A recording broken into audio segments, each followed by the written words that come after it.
তো বেসিক্যালি এটা আমার কলেজের ভিডিও। আর এখানে সেদিন চলে গেছিলাম কলেজে পেমেন্টের স্লিপ জমা করতে এক্সামের জন্য। তো ওই যে দেখতে পাচ্ছ কোথায় গোলাপ সার্কিট, আমি কোথায় দাঁড়িয়ে আছি। তো এতটা আমাকে এখন পার করে যেতে হবে, বুঝতেই পারছো। তো এখানে যেতে যেতে প্রায় আমার 2 ঘন্টা পেরিয়ে গেছে। প্রায় 2 ঘন্টা ধরে আমি লাইন দিয়েছি বলতে পারো। আর আমার চোখ মুখ দেখে হয়তো বুঝতেই পারছো শরীরটা আমার খুবই খারাপ ছিল সেদিন। বাট কী করব, লাইনে দাঁড়িয়ে আমার আরও শরীর খারাপ হয়ে গেছিলো। যাই হোক, তো কাজ টাজ সেরে বাড়ি চলে আসি। আর এখানে একটা ইনসিডেন্ট ঘটেছিল জানো তো।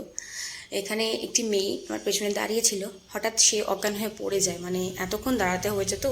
আর সে হয়তো বাইরে থেকে এসছে, খাওয়া দাওয়া হয়তো ঠিকঠাক করে হয়নি, লাইনে দাঁড়িয়েছিল গরমের মধ্যে। তো তাকে আবার জল টল দিয়ে আমরা তাকে আগে করে দেওয়ার ব্যবস্থা করি। তো যাই হোক, আমিও একটু সিঁড়িতে বসে নিয়েছিলাম কারণ শরীরটা খুবই টায়ার্ড লাগছিলো। বাড়ি এসে সেরকম কোনো আর ক্লিপ নেওয়া হয়নি, এটা সন্ধ্যাবেলার ভিডিও। একটু স্কিন কেয়ার করছিলাম তখন। আর ভিডিওটা যদি আমার ভালো লেগে থাকে অবশ্যই লাইক কমেন্ট শেয়ার করে দেবে আর ফলো করে দেবে।